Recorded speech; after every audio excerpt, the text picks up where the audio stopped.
তো সাধনার ফলে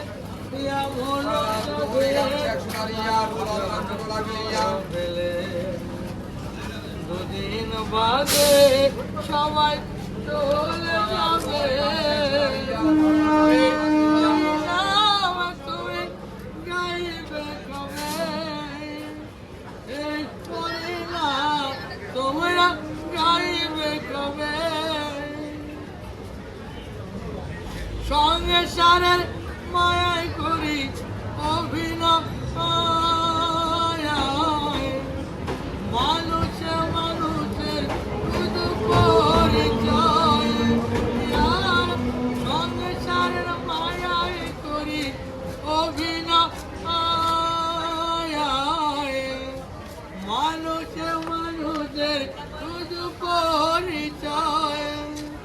হরিনামে ভজনামেতে শান্তি পাবে হরিনামে ভজনামেতে শান্তি পাবে